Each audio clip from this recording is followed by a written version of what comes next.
our song as an American. We go, however, to a ball game, we stand in our church services and we sing the words of that song, and they float over our minds and our lips, and we don't even realize what we're singing. Most of us have memorized it as a child, but we've never really thought about what it means. Let me tell you a story. Francis Scott Key was a lawyer in Baltimore. The colonies were engaged in vicious conflict with the mother country, Britain. Because of this conflict and the protractedness of it, they had accumulated prisoners on both sides. The American colonies had prisoners and the British had prisoners. And the American government initiated a move. They went to the British and they said, let us negotiate for the release of these prisoners. They said, we want to send a man out to discuss this with you. They were holding the American prisoners in boats about 1,000 yards offshore. And they said, we want to send a man by the name of Francis Scott Key. He will come out and negotiate to see if we can make a mutual exchange. On the appointed day, in a rowboat, he went out to this boat and he negotiated with the British officials. And they reached the conclusion that men could be exchanged on a one-for-one basis. Francis Scott Key, jubilant with the fact that he'd been successful, went down below in the boats, and what he found was a cargo hold full of humanity, men. And he said, men, I've got news for you tonight. You're free. He said, tonight I have negotiated successfully your return to the colonies. He said, you'll be taken out of this boat, out of this filth, out of your chains. As he went back up on board to arrange for their passage to the shore, the admiral came and he said, we have a slight problem. He said, we will still honor our commitment to release these men, but it'll be merely academic after tonight. It won't matter. And Francis Scott Key said, what do you mean? He said, well, Mr. Key, he said, tonight we have laid an ultimatum upon the colonies. Your people will either capitulate and lay down the colors of that flag that you think so much of, or you see that fort right over there, Fort Henry? He said, we're going to remove it from the face of the earth. He said, how are you going to do that? He said, if you will, scan the horizon of the sea. And as he looked, he could see hundreds of little dots. And he said, that's the entire British war fleet. He said, all of the gunpowder, all of the armament is being called upon to demolish that fort. It will be here within striking distance in a matter of about 2.5 hours. He said, the war is over. These men would be free anyway. He said, you can't shell that fort. He said, that's a large fort. He said, it's full of women and children. He says, it's predominantly not a military fort. He said, don't worry about it. They said, we've left them a way out. He said, what's that? He said, do you see that flag way up on the rampart? He said, we have told them that if they will lower that flag, the shelling will stop immediately. And we'll know that they've surrendered, and you'll now be under British rule. Francis Scott Key went down below and told the men what was about to happen. And they said, how many ships? He said, hundreds. The ships got closer. Francis Scott Key went back up on top and he said, men, I'll shout down to you what's going on as we watch. As twilight began to fall, and as the haze hung over the ocean as it does at sunset, suddenly the British war fleet unleashed. He says the sound was deafening. There were so many guns that there were no reliefs. He said it was absolutely impossible to talk or hear. He said suddenly the sky, although dark, was suddenly lit. And he says from down below, all he could hear the men, the prisoners, saying was, tell us where the flag is. What have they done with the flag? Is the flag still flying over the rampart? Tell us. 1 hour, 2 hours, 3 hours into the shelling. Every time the bomb would explode and it would be close to the flag, they could see the flag in the illuminated red glare of that bomb. And Francis Scott Key would report down to the men below, it's still up. It's not down. The admiral came and he said, your people are insane. He said, what's the matter with them? He said, don't they understand this is an impossible situation?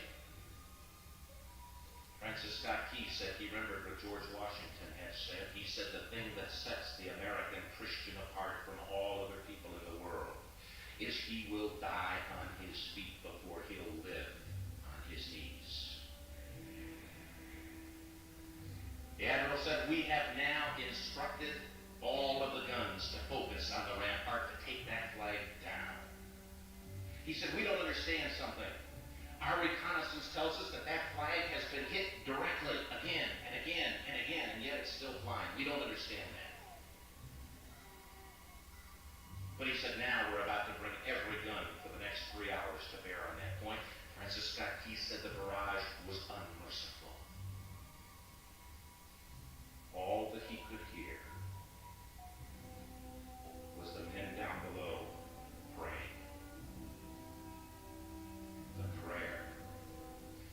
God, keep that flag flying where we last saw it. Sunrise came. He said there was a heavy mist hanging over the land, but the rampart was tall enough. There stood the flag, completely nondescript in shreds. The flagpole itself was at a crazy angle, but the flag was still at the top. Francis Scott Key went aboard and immediately went into Fort Henry to see what had happened.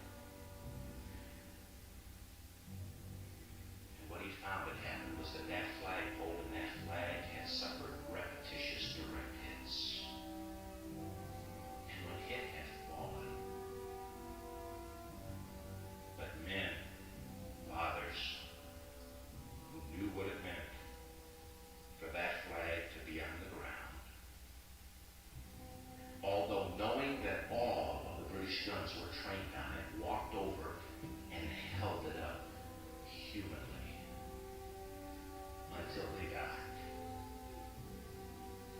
Their bodies were removed and others took their place.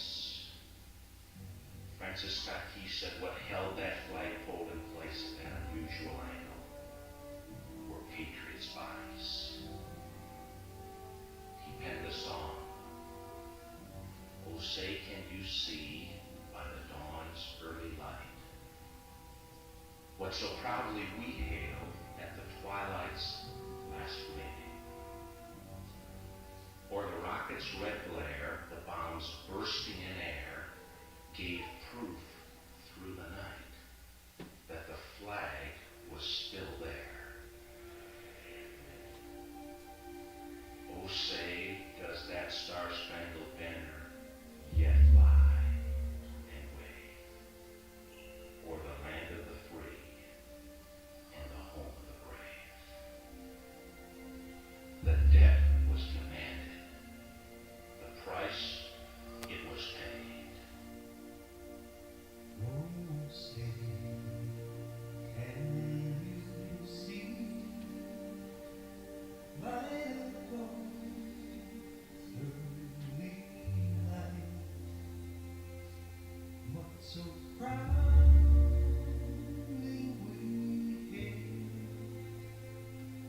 at the twilight's last gleaming, whose broad stripes and bright stars through the perilous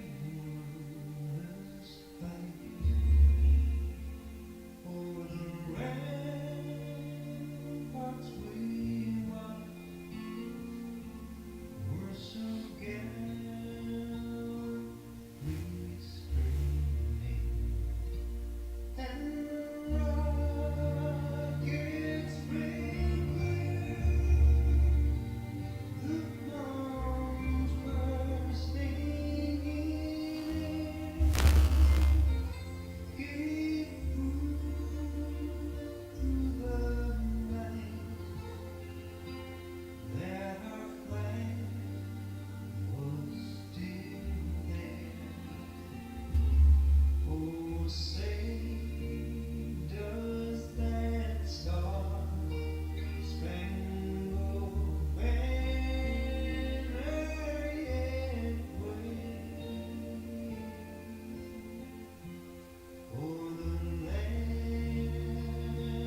Thank you, Brother Joe. If you can get it shut down.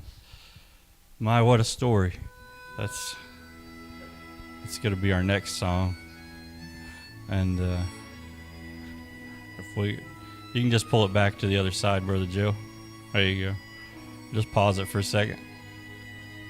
And we'll start. My wife's going to come up real quick, and she's not singing. She told me she wouldn't sing. But we got to think about, I know it's not July 4th, but it'll be here in just a few days. And we think about what that flag means. And so many people treat it like it's garbage. They complain about our government. They complain about our society. And the bad thing is, a lot of times they blame it on Christians. And you think about how many Christian men and women gave their lives so that they have the freedom to say how much they hate Christians. The very ones that laid down their lives, the very ones that signed their death warrants when they signed the Declaration of Independence. Many of them were Christian men. And we spit on that a lot of times, or I say our country does sometimes. Brett, come on up. I want you to do your thing, and then we'll move on with the service this morning. But and I'm trying not to get ahead of myself. I'm trying to keep it together, but we'll see what happens. You ready?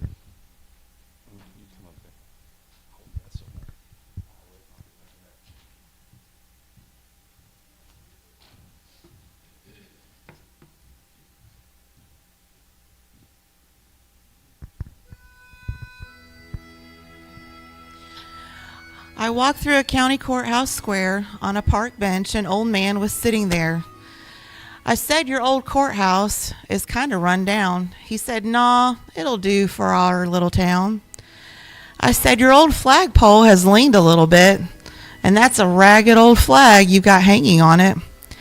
He said, "Have a seat," and I sat down. "Is this the first time you've been to our little town?" I said, "I think it is." He said, "Well, I don't like to brag, but we're kind of proud of that old ragged flag. You see, we got a little hole in that flag there when Washington took it across that Delaware, and it got powder burned the night that Francis Scott Key sat watching it, writing, 'Oh, say can you see?' And it got a bad rip in New Orleans, with Packingham and Jackson tugging it at its seams. And it almost fell at the Alamo beside the Texas flag, but she waved on though. She got cut with a sword at Chancellorsville, and she got cut again at Shiloh Hill. There was Robert E. Lee, Bogart, and Bragg, and the south wind blew hard on that ragged old flag. On Flanders Field in World War I, she got a big hole from a Bertha gun. She turned blood red in World War II. She hung limp in a low time or two. She was in Korea and Vietnam. She went where she was sent by Uncle Sam. She was soaked in fuel that September day, but united we stood, come what may. And the government for which she stands is scandalized throughout the land, and she's getting threadbare and wearing thin. But she's in good shape for the shape she's in, because she's been through the fire before, and I believe she can take a whole lot more. So we raise her up every morning, and we take her down every night. We don't let her touch the ground, and we fold her up tight. On second thought, I do like to brag, 'cause I'm mighty proud of that ragged old flag.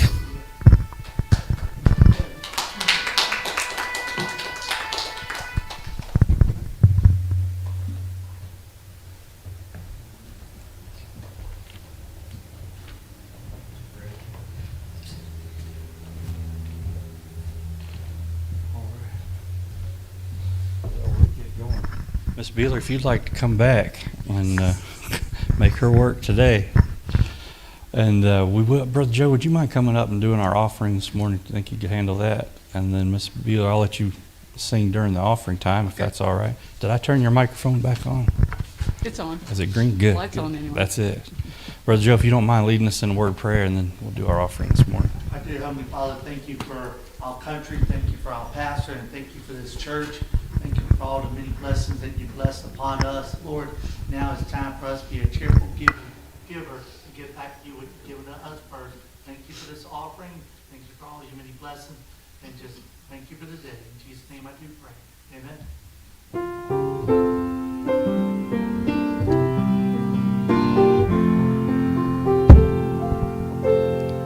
Without him I could do nothing.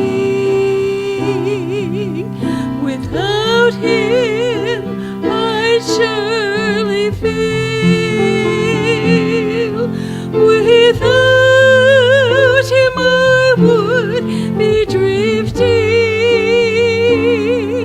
like a ship without a sail. Jesus, oh Jesus, do you know him today? Do not turn him away. Oh, Jesus,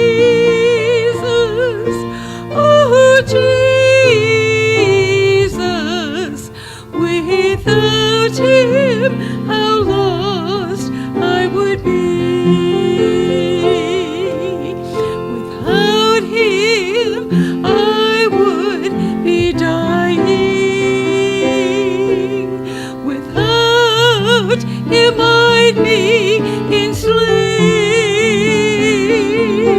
Without him, life would be hopeless.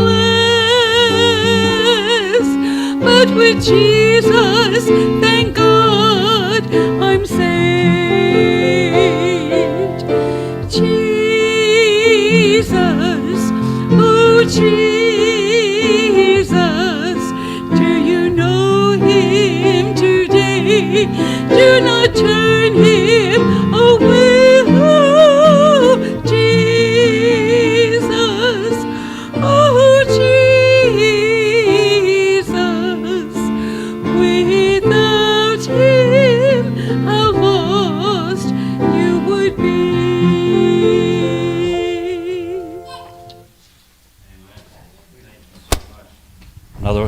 Last year she picked one of my favorite songs, and she did it again this year. And my goodness, without him, where would any of us be?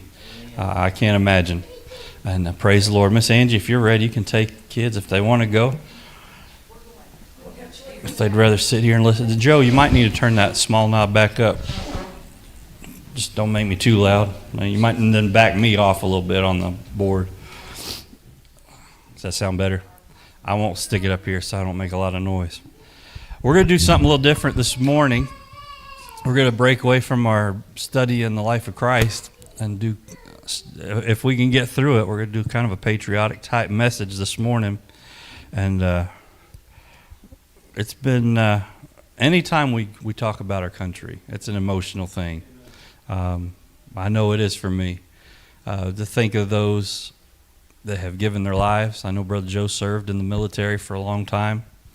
And anybody who serves in our military, I think, is worthy of our respect and our honor. You say, well, they're not all good people. Well, they gave their lives. You say, well, they didn't die, they survived. No, they gave a chunk of their life to serve us.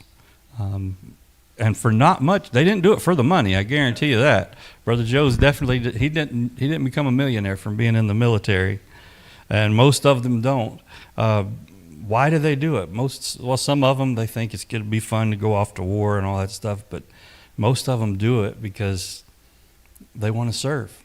They want to serve our country, and they want to protect what freedoms we have. And I got to find my notes, or we'll never get through this. But we're going to be in, go to Philippians real quick. And I've struggled with this message today, what to preach. My wife told me what to preach, so that helped. She didn't really. She strongly recommended. I've learned to listen to those recommendations, but I don't always. I'm just teasing. She didn't really. In fact, she just kept telling me, whatever you think, that's what I want you to do. So some of this I've done before, and it'll be a little bit repetitive, but I know half of us sleep through most of the sermons, so it'll be new for some of you that have been here for a while too. So we're going to have a good time, but I also want to be I do want to be considerate of our time that we have 11 minutes left. I will promise you now, we're going to be over a little bit, all right? But we'll do our best. I know Russ just started cooking a few minutes ago, so we've got time. The burgers, they'll stay warm. But I want to be sensitive to what, the time of the year. A lot of people, it's 4th of July. What do most people think about 4th of July? Fireworks, barbecues, cookouts, fun time, family time. But it means a whole lot more. This is the day that we celebrate our independence. You say independence from what? Independence from tyranny really is the big one, but independence from those that were trying to oppress the colonies. Freedom to worship as we choose. Now, in the last 200 plus years, has our country been perfect? Absolutely not. Why? You say, why hasn't it been perfect? Well, because it's been run by imperfect people. You say, what about George Washington and all those people? They were imperfect people too. They weren't perfect. But they did the best that they could. They did what they thought God wanted them to do. And they tried their best to establish a country and establish a nation that would be Christ-honoring, that would allow people the freedom to worship. And we've veered very far from the original intent, I think, of our forefathers, but we still try. We're just like they did back then. They tried their best to come up with a system of government, a system of a country that would allow people the freedoms to do what they would choose to do. And it's still not perfect, but I'm thankful to be an American. I wouldn't want to live in any other country. Say, well, what if God calls you to be a missionary somewhere? Well, I'd still be proud to be an American because I believe we are in the greatest country that God has ever established. Is America going to last forever? Most countries don't last forever. We can look back through history and see that countries don't last forever. I pray that God keeps his hand on our country as long as possible and that we're able to still enjoy these freedoms. I worry. So I say worry. I do worry sometimes of what kind of country my children will grow up in and what kind of country they'll face when they're adults. The America today is not the same America that I grew up in. It's different. And the Brother Beeler, you could probably say the same. It's different than what you grew up in. It's changed. Some things for the better, some things for the worse. I am thankful for our current administration. I think, in fact, I don't think in recent time, maybe the last decade or so, I don't think we've had the freedom to preach the gospel the way God would have us to preach it as we do right now. There's a sense now. There's those in the country that are still being vocal and anti-Christian, anti-God, but you're starting to see people. You say, well, are they sincere when they come out and say, "Oh, I'm for God. I'm against wokeness. I'm against all this other stuff"? I don't know if they're sincere or if they're just playing along because they see that's the way the wind's blowing. But I think in this country, in the atmosphere that we're living in right now, there's no better time to share the gospel and to preach the word, because right now it's almost like there's been a breath of fresh air come over our country in this new administration. I pray it stays that way. And I pray that we're allowed to get the gospel out and we can go to people and we don't have to worry about someone coming and burning down the church or being hauled off to jail for preaching the gospel. I believe if the election had gone a different direction, we'd been in a lot worse situation today. I thank God for our leaders. Now, if the election would have gone a different way, I would have thanked God for the other president. Maybe not agreed with her, but that would have been the one God had for us. Anytime we have an election, I always think of the nation of Israel. For years, they had no king. And so finally they said, Lord, we want a king. God, we want a king. We want to be like all the other countries. And God said, no, you don't want that. And they said, yes, we do. We want that. We want to be like all the other. We want to have a king. And God said, okay, I'll give you a king because you keep asking. But here's what it's going to cost you. It's going to cost you a lot. And guess what? It cost them exactly what God said. And I think a lot of times in our country, we say, Lord, we need this in our country, we need that in our country. And we say it long enough, and God says, I don't think you need that. But then we say, oh, yeah, we do. We want this, God. And God says, okay, it's going to cost you. And guess what? The payday always comes. But I'm thankful for what we have now. And that has nothing to do with our message whatsoever. And that's why we go over so many times, because I get off on rabbit trails. My wife is, just hold up something shiny and keep me back on track, if you don't mind. Don't throw something at me like you did yesterday. And thankfully that was not caught on live stream. And she's probably going to reenact it now. Look at it with me real quick, and we're going to go to two passages. First one here in Philippians 2, in chapter number 2, and verse 7.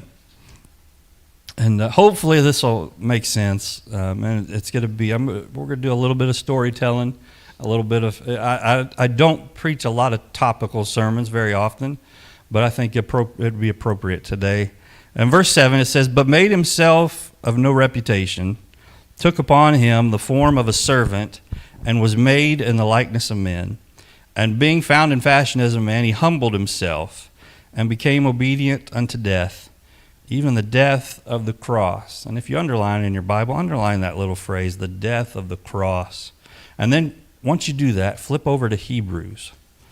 And I know we finished a study in Hebrews not long ago, but we're going to be in a different part of Hebrews, if I can find Hebrews. There we go. We're going to be in Hebrews chapter 2. And over in Philippians, he was talking about Christ, how he submitted himself, took the form of a man, submitted himself to the death of the cross. Look in Hebrews chapter 2, and we're just going to look at one verse, verse number 9. "But we see Jesus, who was made a little lower than the angels." And look what he puts in there next. "For the suffering of death, crowned in glory and honor, that he, by the grace of God, should taste death for every man." That's a powerful verse. When we think about Independence Day and we think about our it's always a patriotic day. And we think about those men and women who've not just served in our military, but those who have given their all. They've given their lives. We have to go back to the Word of God, where it says that God was made a little lower than the angels, suffering death. And then this is what caught my attention.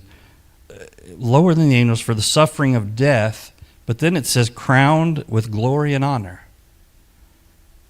Those two things just don't seem to go together. And then it says that he, by the grace of God, should taste death for every man. Now, we've talked about death before. I'm not afraid to die. I'm not necessarily looking forward to the trip, but I'm not afraid of it. I don't want to be on the next, my dad used to say, I don't want to be on the next bus up, but I'm not afraid to die. But he suffered something so we wouldn't have to. He said he tasted death for every man. You say, well, the Bible also says that everybody that's appointed unto man wants to die. What does it mean? He's talking about spiritual death, that we don't have to have that spiritual death. We're going to talk about a topic today, and we've talked about it before, called transformed suffering. And I'm going to give you some illustrations as we go through, and I'll try my best to keep it short. He suffered hell, so we would never have to. Just like our heroes, we would call them, our soldiers that have suffered. We have some out now serving. Even as we're sitting here in this nice air-conditioned church this morning, they're out there suffering and fighting for our freedom. They haven't seen their loved ones in months. Some of them may not have seen them in years. Some of them may not ever see them again. They may never come home. But Christ suffered something for us. In fact, when we talk about this transformation of suffering, I read a story about a group of missionaries that went to India a long time ago. And they were asked to sing a hymn that best represented their beliefs, what they believed. And here's the song that they chose. They sang a song called "When I Survey the Wondrous Cross." That's an interesting choice of songs. What was the cross? It's an instrument of death. We would compare that today to like the electric chair. We don't look at the electric chair and revere the electric chair, because that's a thing that's what puts people to death. That's for people that are horrible people. They're criminals. We don't revere the electric chair. So why do we revere the cross? This was a thing of torture, a thing that the Romans used to put people to death. Why do we revere and why do we glory in the cross? Well, that's because Christ changed something. He did something to that cross. Yes, it's an instrument of death, but Christ took that cross, that symbol of death, that symbol of we'll take care of you by putting you on that cross, and he broke that stereotype. So now when we see the cross, as Christians, we look at the cross and we don't see an instrument of death. We see it the person that was on that cross, that came off of that cross and came up from the grave, so that we don't have to taste death. We don't have to face that cross. In Jesus' day, it was for criminals, for capital punishment. In fact, you never would have heard anybody back then sing a song about the cross. Not back then, but today we glory in the cross because it's the hope of our salvation. Had Christ not gone to that cross, we would have no hope. We'd have no hope for anything. He not only did something on the cross, he did something to the cross. We don't see the cross anymore as what it used to be. Now we're proud of the cross. We're proud of what happened that day. This is what I'm talking about with transformed suffering. So what does the cross teach us about suffering? Let's do that. We're going to use that and we're going to compare that to what we're celebrating here in just a few days, the 4th of July, and how suffering of others leads to something so much more than we can imagine. In fact, so many men and women have already given their lives for our freedoms, and I have a feeling so many more will in the future if God tarries. Abraham Lincoln, I believe, made a good statement. I'm going to read it. Most of you probably know it. I should have memorized it, but that was in high school. That was a long time ago. But he said, 77 years ago, our fathers brought forth on this continent a new nation, conceived in liberty and dedicated to the proposition that all men are created equal. Notice he said all men, not white men, not black men, not Hispanic men. All are created equal. And it says, now we are engaged in a great civil war, testing whether that nation or any nation so conceived and so dedicated can long endure.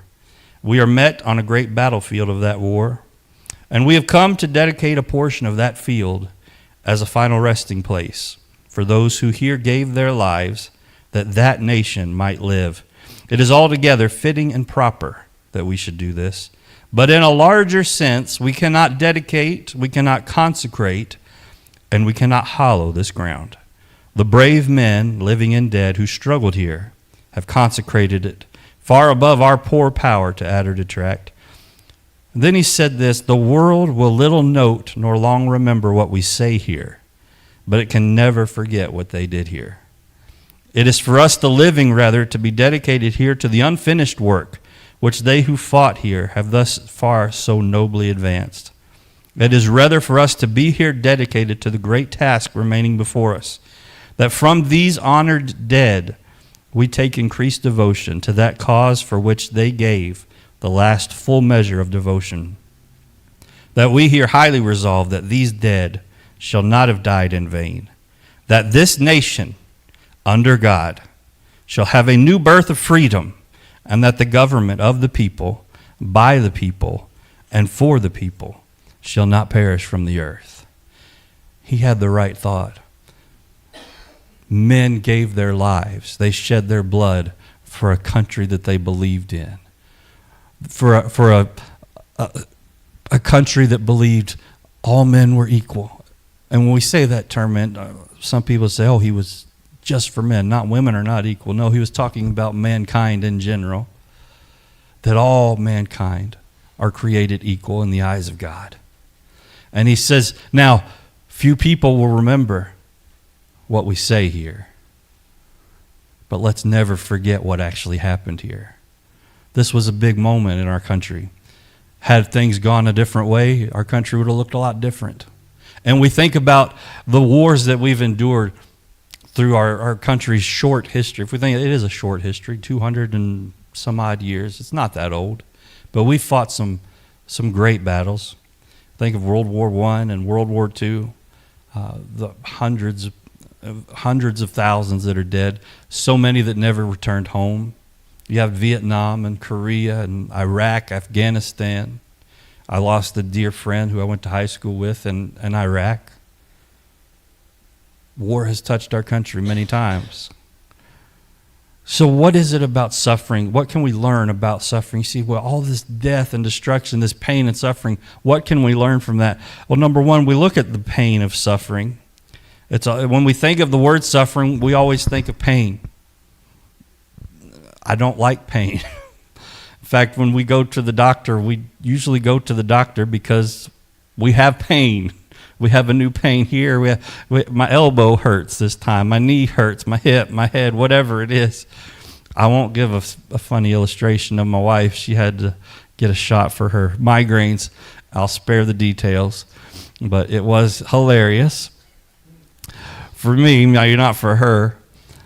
But usually we go to a doctor. Pain is associated with suffering.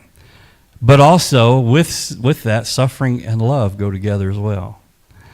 Sometimes we look at when we suffer and we're going through something and maybe it's painful, we look at God's just trying to get back at me. I did something wrong. I did something foolish. That's not always the case. God doesn't always allow suffering in our life. And I will say this, when suffering comes into our lives, it's because God allows it to. We got to remember that. He doesn't just let us walk through life willy-nilly and all of a sudden we trip and fall and now we're suffering. He knows what we're going through. And he only allows things to happen in our lives that he knows will serve a purpose. We shouldn't say, oh, God's just trying to get me. He doesn't love me anymore because all I do is suffer. You know, for the past, and I'll be honest and transparent this morning. The last 5, 6, 7 weeks, I've kind of been down in the dumps wanting to have a pity party about every day. Thinking, why do we have to go through some of these things? Why are we suffering through some of these things? And it took suffering. It took me going through some things personally to realize God's not putting the pressure on me and causing me to go through some things because he hates me or because he wants to just punish me for something. It's because he wants to teach me something. He wants me to learn something.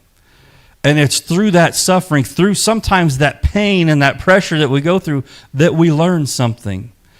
And I've learned, one of the big things I've had to learn is patience. Because when I pray, I expect the answer to happen as soon as I say amen. And that's not the way God works.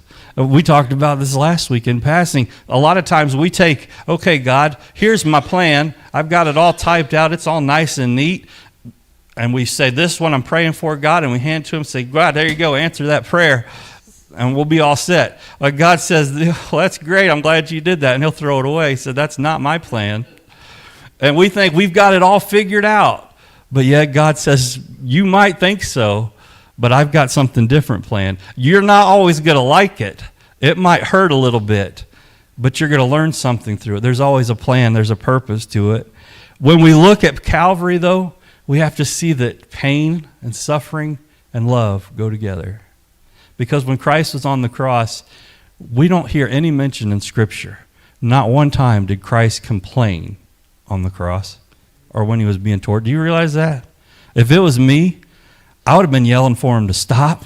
Whatever I had to do or say to get him to stop, I wouldn't want to go through that. In fact, here's the other thing. His mama was there. You notice she didn't ever cry out to say, stop? Now, if that would have been my mama, she would have gone through anything she had to do to get me off of that cross.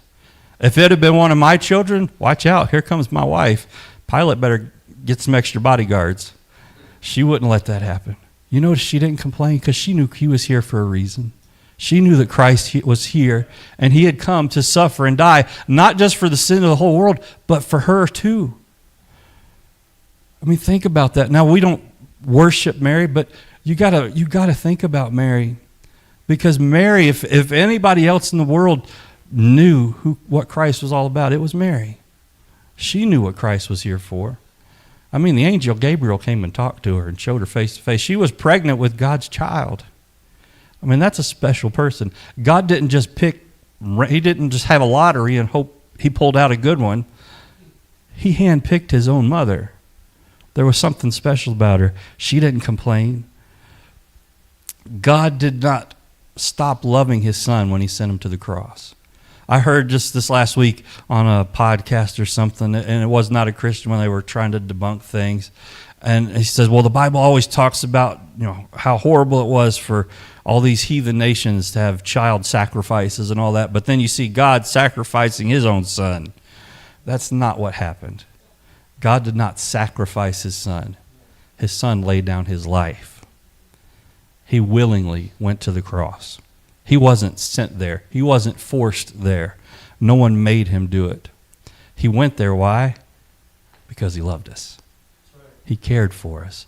In fact, he loved us so much, he chose the suffering and the pain that he was going to have to endure to go to that cross. He could have left. That's one thing a lot of people don't think about. He didn't have to do it. If it was me, if I had a way out, I would have taken it. I don't like pain. Ask my wife. I don't like pain. She has migraines. She suffers. I always try to come up with something to outdo the migraines so I can get some pity sometimes. And she's not moving her head because she knows I'm telling the truth. I try to outpain her sometimes so I can get some pity and have somebody care about me sometimes, which I can't complain because she does take care of me quite a lot. I probably wouldn't be here if it wasn't for her. I know. I left it in the truck, but I brought my small one today. What was that? Where was that? Were you taking notes? Of course not. Yes, I would get out of it. But Christ didn't. He went to the cross. And he took everything with him. He took the sins of the world. And when we think about it, I don't understand. And Brother Joe, Brother Bill, did you serve in the military? And Brother Russ, you haven't, I don't believe. Brother, yeah. So you would have this similar maybe attitude. Brother Joe served, and I know many other people have served. And one thing that I can't understand, because I've not been there, is the love between soldiers. And I'm not talking about a romantic love or anything like that, but the love and the camaraderie between soldiers. They literally fight next to each other. And if you ask any soldier out there that's been in combat, you say, well, you went and fought for our country, you did this, you worked hard. You ask any of those soldiers, they'll tell you, I didn't necessarily fight for my country when we were in that battle. I fought for my buddy who was right next to me. Exactly. They fight for each other. There's a love for the other. That's why so many of them will willingly lay down their lives for each other. I was watching a little video. I almost played it today on Kyle Carpenter. You might know the name. He received a Medal of Honor. A young man in his early 20s went off and fought for our country. And a grenade was thrown. Without even hesitating, without even thinking, he threw himself on top of that grenade to save, not our country, to save his soldiers, his fellow soldiers. He survived. He's very scarred. He had a lot of injuries, obviously, and he received the Medal of Honor. Why did he receive the Medal of Honor? Because he did something great for our country? No, because he did something great for those that meant the most to him right then and there, to save their lives. Christ took the cross so that we don't have to. He gave of himself. And a lot of people, and I know I'm giving a lot of stories. I know I've only got a couple more. And I think they're appropriate today. There was a movie made about it and a book written about it many years ago about our time in Somalia, back when President Clinton was around. The book and the movies, the Black Hawk Down movie. It's a true story. It's fairly accurate, according to what most people say. And there was one person in there, he was one of the Rangers, who came in to try to rescue some of the guys that were trapped. He came in after. And most of you know the story. We had several of our helicopters were shot down in this city, and the Somalis were coming. They were killing our men. Some of them were injured, but then they got trapped. They couldn't get out. And so we sent whatever we had available at the time to get in there and try to get them out. And we sent in a group of Army Rangers to go in and try to extract some of the men. They were able to get most of them out, but there were a few that didn't. They couldn't get to. and they get back to safety. They get back to where they gathered everybody up, and they were in a safe spot. And they look over, and there's one of the Rangers who's over at the ammunition table, reloading his magazines. Nobody else around him. Nobody else paying much attention. He's loading his vest. He's grabbing ammunition, grenades, whatever he needs. And he's getting ready to turn around and go right back in to where they just escaped. And so someone happened to notice him, and they went over and asked him, what are you doing? We just got out of this. And he looked at him, and he says, listen, and I'm paraphrasing. I'm sure I'm not getting it exactly right. And he says, why are you doing this? Are you some kind of a war junkie? Or you just want to get that adrenaline rush? And he looked at him and he says, you know what? When I get home and people ask me why I'm doing what I'm doing, I'm not going to say a word, because they won't understand. They won't understand why we do it. They won't understand that it's not about the adrenaline. It's not about fighting the enemy and beating them back. That it's about taking care of my brother. Amen. That's what it was about. Yep. And he went back. And he saved many more lives. Why did Christ go to the cross? Not for anything glorious, but for us. He went back for me, and he went back for you. So we think about the pain. What makes a man do something like that? Not love for country, even though that's maybe why they signed up. They do it for the love and the safety of those that they love. So many people have died doing something very similar. I want to tell you a story about two men. One of them was Michael Thornton, and the other one was Thomas Norris. And I hope I'm going to condense it down. It's a long story, but we're going to make it short. Let me get the names right. Thomas Norris received a Medal of Honor. And how many of you have been to the Medal of Honor Museum in Chattanooga? Anybody else? If you get an opportunity, it doesn't cost that much. It is an amazing place. Most of you, you've heard of Desmond Dawes, and they made a movie of him, the Hacksaw Ridge movie. He's actually buried in Chattanooga at the National Cemetery. They have a big display for him there at the Medal of Honor Museum. You need to go. It's a great place, and it's a solemn place. It's a place where you can see what happened, see these men and women that did this. But let me tell you about these two gentlemen. Thomas Norris in Vietnam, they found out that there were two airmen that were shot down behind enemy lines, and there was no possible way we could get to them. They were trapped. They had no hope, no way of getting out. Thomas Norris and one other man decided, they came up with a plan to get them out somehow. They were not ordered to. They were not commanded to. They didn't say, you have to go get these guys. They came up with a plan and say, we're just going to do it. They disguised themselves as fishermen, hopped in one of the little boats they used back then, and went upriver, right through North Vietnam. One of the most dangerous places, especially for an American. You don't want to be in North Vietnam during the Vietnam War as an American. They made it up the river. They made contact with the airmen. They were in bad shape when they found them. They got them in the boat. They hid them. On their way back, they were discovered.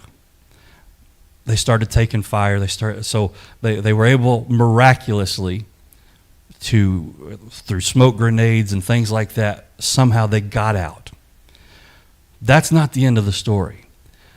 Thomas Norris didn't stop there. He was still enlisted. He was really good friends with another guy named Michael Thornton. These two men and 3 South Vietnamese special forces wanted they were ordered to do a mission to recon a beach area near North Vietnam. They were supposed to go by boat, and then they were going to swim in for about a mile. And when they got to the beach, they were supposed to just look at the enemy strength, see what was going on, and then they were going to get out. They were going to swim back out. They get there, and of course, everybody knows with the best plans, as soon as you start, things start to go wrong. They end up swimming in, and when they get there, they realize they did not swim ashore where they were supposed to. They were way north into North Vietnam. And what happened when they got there, I'm going to make sure I get this right. They got on the beach, all the 5 of them, and they encountered a 2-man patrol of North Vietnamese. One of them they captured quickly. The other one took off running to alert the rest of the soldiers. Michael Thornton gave chase, was able to shoot the man before he could raise the alarm. But when he did that, it got the attention of a platoon of 50 Vietnamese soldiers. Those 50 men started chasing the 5 down the beach. Come to find out a little bit later, it was a lot more than 50. So when they did, they started running. They tried to get back down the beach. They were being chased. And all of a sudden, one of them threw a grenade. Michael Thornton was wounded severely with a grenade. It hit him in the back, shrapnel wounds, very devastating. So they hunkered down for 4 hours on the beach. Now, I think of a beach, there's not much to hide behind. They had some sand dunes, that's about it.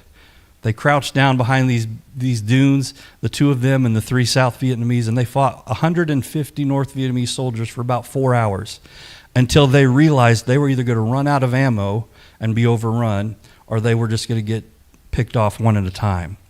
So Thomas Norris, the one that did the boat and rescued the airmen, a famous man, he said, I'll cover everyone's retreat, and as soon as you're back to the boat, you guys are back to the water, you guys turn around and cover, and then I'll come.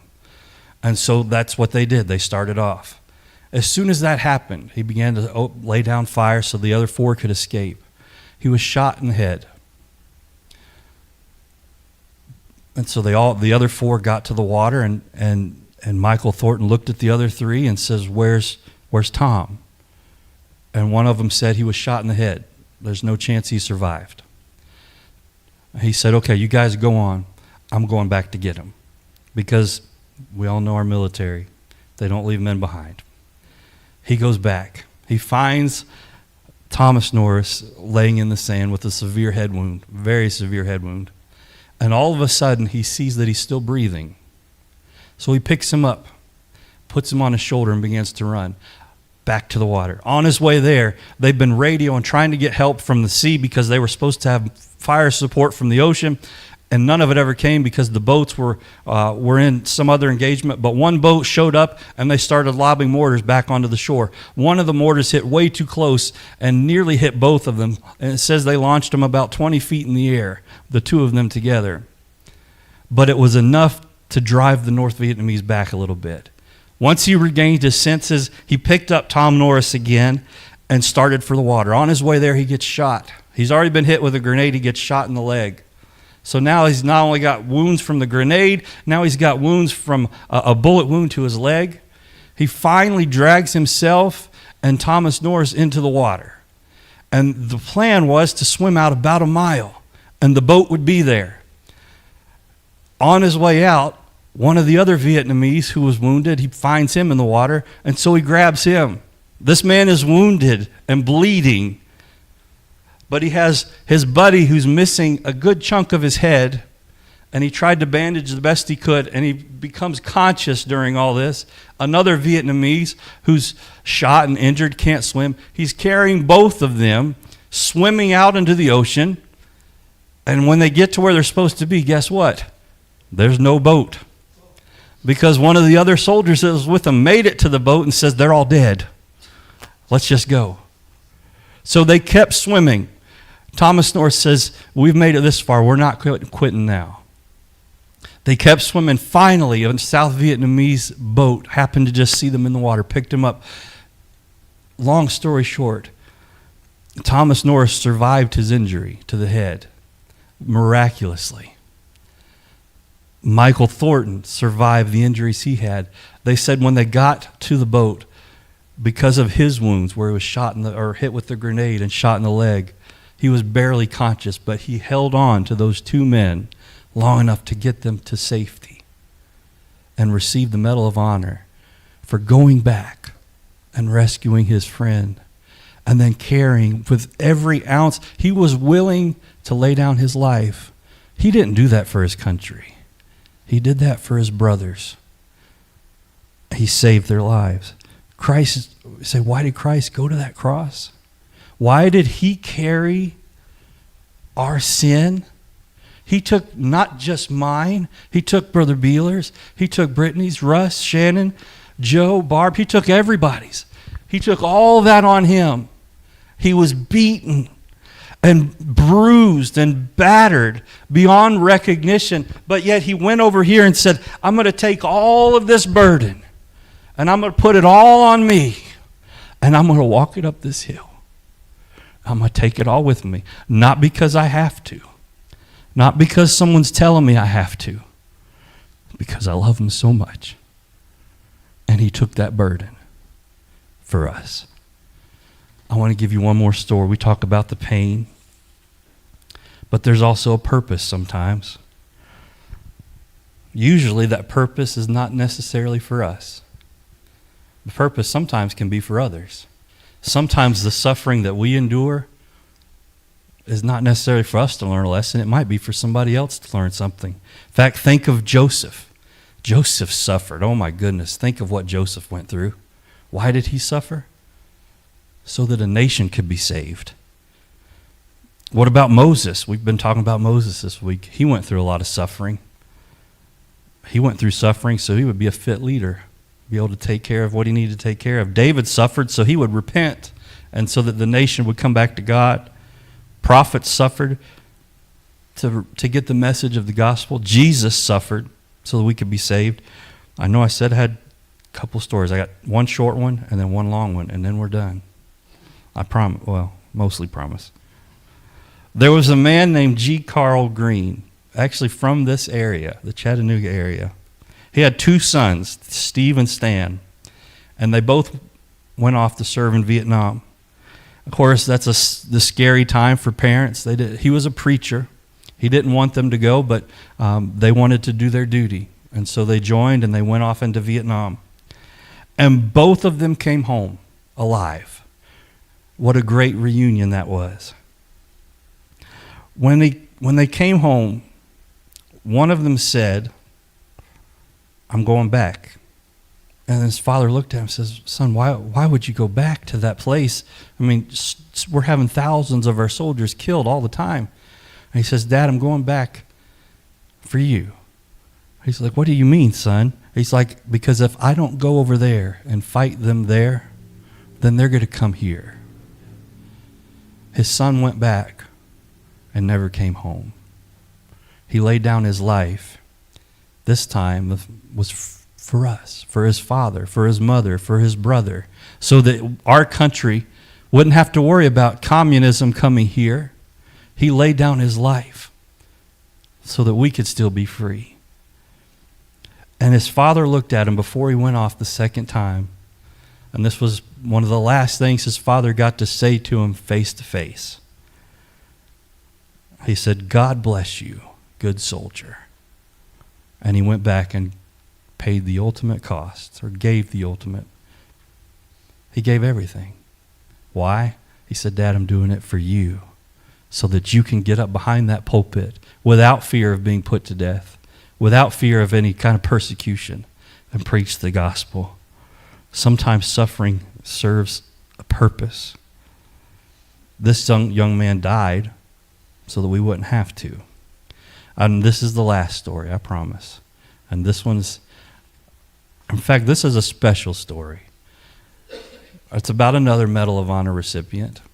There's only a handful of people in all of our history of the United States that have received multiple Medals of Honor. The most is two. They've received two. This is one of the men that has received two.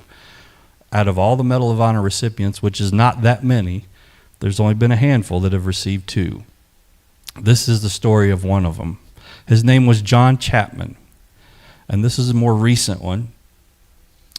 This was back when we were in Afghanistan. John Chapman was an Air Force Special Forces combat controller. Normally, the Air Force combat controllers are well behind the line. They're not necessarily frontline soldiers, and what they do is they control the air power that's in the area.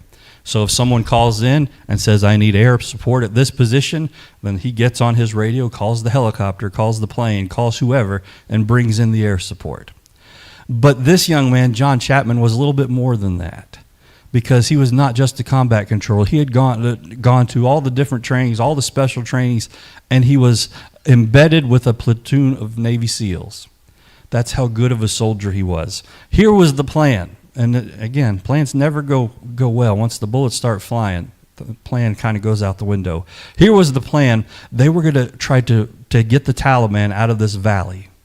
And to do that, they were going to set up John Chapman on the top of this mountain, the tallest mountain there. And he was going to coordinate the air efforts into the valley so the soldiers, our soldiers, could come in and kind of push them all one way and drive them into forces that were waiting on the other end of the valley. Great plan. I mean, I don't see anything wrong with that. Tallest mountain sees the whole valley. Here's the issue they didn't think about. If that's a good vantage point for our guy to be at, what do you think the Taliban thought of that mountain? It's a great place for them to see what the Americans are doing as well. Wasn't reconned quite as good as they thought. The mountain was called the Takugar Mountain. They are going to try to insert at nighttime when everybody's sleeping. Now, the helicopters are very noisy. We all know that. This was a very, very tall mountain. They get there and the helicopter struggles to get up there. They have a platoon. They have 6 Navy SEALs and they have John Chapman. They get up to the top of the mountain. The ramp of the helicopter opens up in the back. It's one of the big Chinook helicopters. When that happens, the helicopter was already struggling at the altitude. They began taking a little bit of fire. They didn't realize there were people on top of the mountain. Somehow in that chaos, one of the Navy SEALs fell from the chopper and landed on top of the mountain. Well, the helicopter had to descend immediately because it was taking fire. John Chapman did everything he could to tell them, send us back, drop us off, we'll hike back, whatever the case may be, we've got to go get that guy. His last name was Roberts. Some of you may have heard the story of Roberts Ridge. It's the same story. We've got to go back for our guy. We can't just leave him up there. Finally, mainly due to the pushing of John Chapman, him and the remaining 5 SEALs, they end up finding another pilot, another helicopter that's able to take them. They go back. This time it's not nighttime, though. It's now more daylight. They know they're coming. And the Taliban is smart. They've picked up on our tactics. They know if they have an American soldier down, that America is going to send as many people as they can to go rescue that one person. So now they know somebody's coming back, and we'll be ready for them when they come back. They hear the helicopter coming. They get up to this mountain. The snow on top of the mountain, they say, was almost hip deep on top. They get to the top. The helicopter does not land on the top because they know it's dangerous, so they're a little bit lower, and they all get off. All 6 of the remaining men get off. John Chapman's the first one off the helicopter. When he gets off, immediately they come under fire. He goes by himself. Without waiting for the other 5 SEALs, he begins charging towards the gunfire. Now, this time it's getting darker. It's later in the evening. It's getting dark. So they have a little bit of help. They also have help because the snow is so deep, so they have a little bit of cover. But now he's trying to climb uphill in hip-deep snow under enemy fire. And there's multiple bunkers on top of this mountain they're trying to get to. There's the team leader is right behind him, trying to catch up, but John Chapman's not slowing down. He knows they have a man up there, and they're praying that he's still alive and they can get him off. One neat thing about this story, there was a drone circling this mountain the entire time. This whole event, you can actually go on YouTube and you can watch the entire thing. It's not graphic. I don't want to show it in church, but you can see the men doing what they're doing. John Chapman charges up this mountain. The team leader's behind him, trying to get him to slow down, let the rest of the SEALs come. But he charges straight up into the face of one of the bunkers. One of the bunkers had 2 insurgents that had machine guns shooting down on the Navy SEALs. He charged the bunker by himself. They said he got about 10 feet away, then opened fire and was able to neutralize that bunker. Then he's able to get in, and the team leader jumps in behind him. They did not realize just up the hill was a second bunker with more machine guns, heavier machine guns, and they began firing. At this point, John Chapman takes 2 rounds to the chest, and he's incapacitated. The team leader looks at him, and they can see that he's breathing. So he's okay, he's breathing, but we've got enemy fire. We've got to return fire. We've got to suppress the enemy. The other 4 SEALs go around a different way, get up on top of a boulder, not realizing that there was another position that was aimed right at that boulder. About that time, they throw some grenades and rocket-propelled grenades at the boulder, and several of the other Navy SEALs are hit. The team leader realizes they cannot maintain this position. They'll all be killed if they stay there. He looks back into the bunker and looks at John Chapman. The story says when he fell, he had his gun laying across his chest, and of course it had a laser sight on it. And he would look at the laser, and he could see it going up and down against the wall where he was breathing. And he says when he looked back in the bunker the second time, he noticed the laser was no longer moving. And so he told the other SEALs, "John's gone. We can't save him. We can't find the other SEAL that fell from the helicopter. I've got injured SEALs. We cannot maintain this position. We're overrun." And so they began basically sliding down the mountain, and they have to leave. As soon as they get a safe distance from the top, they call in one of the gunships, one of our gunships, and say, "You need to hit this mountaintop. It is crawling with insurgents. We've got to do something." So for the next 4 hours, they keep hitting the top of this mountain, not realizing John Chapman had not died. He was in the bunker and experienced 4 hours of shelling, not understanding. They thought he was dead. About that time, once the shelling stops, the sun's coming up, John Chapman somehow miraculously regains his senses, gets up. They say either one of the 2 wounds that he already suffered were fatal. He was dying. But he gets up and realizes, he doesn't realize the other SEALs had already left, but he realizes he's still up there. Roberts is still up there somewhere. And so he begins engaging the enemy by himself. They're all around him. He fights for another 4 hours by himself. In those 4 hours, he's shot multiple times. They say most likely up to 12 times this time.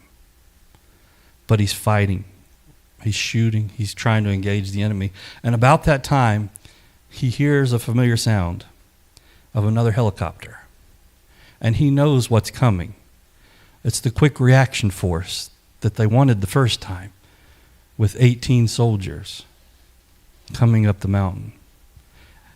And he looks around at everything around him, and he sees there's enemy over here, there's enemy over here, there's enemy over here. They're all around. And he realizes if that helicopter lands up here, they're going to be completely wiped out. John Chapman, with multiple wounds, a dying man, leaves the bunker, goes out into the wide open snow where everybody can see him, and starts engaging the enemies. And so now the enemy's looking and seeing James Chapman. There's a soldier. We thought we'd killed him already.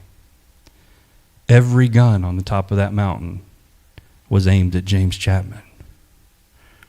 He shot several more times.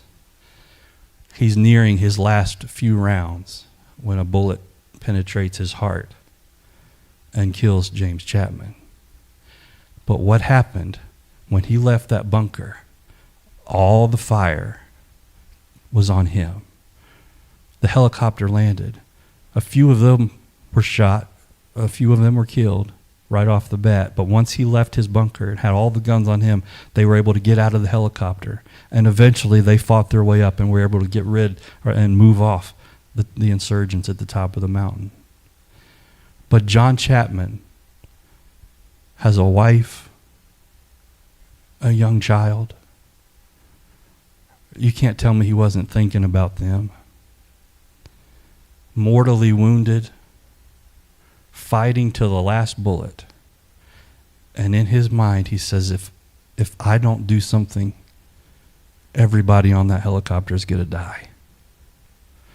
He left the bunker so that every gun on that mountain would be pointed at him. you can't tell me he didn't know what the end result of that was going to be. He knew that was certain death. He got out there and said, here I am, guys. Shoot at me. Don't shoot at them. Shoot at me. He saved over 20-something lives by giving his own. When we think of the cross, Christ put himself on that cross.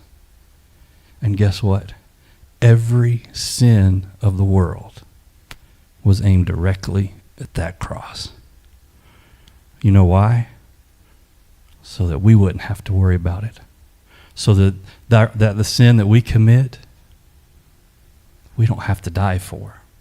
Christ knew when he put himself on that cross that the sin of the entire world, everything that Satan could throw at him, was going to be on that cross.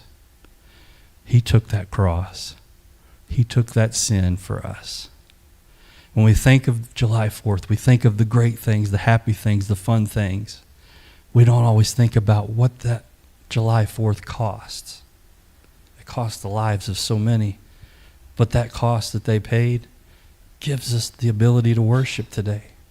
The price that God paid on the cross, that was for us. He took the sin of the world. He took everything that we would ever do, everything that we had even thought of doing. He took it all with his last ounce of strength. In fact, knowing when he walked up that road or up that hill to that cross, he knew what was at the end of that road. He knew when he got to the top of that hill what the end result was going to be. He knew he was going to die. In fact, he knew if he did not go up that hill, if he did not allow himself to be put on that cross, then everybody else in the world was going to perish. We think of our heroes and those that have given their lives for our country, and we celebrate them. And that's a good thing. We should do that. But more importantly, we need to think about what Christ did for us. He didn't do it for the glory. He didn't do it for the accolades. He didn't do it for the worship. He did it because he loved us. And he gave his life for us.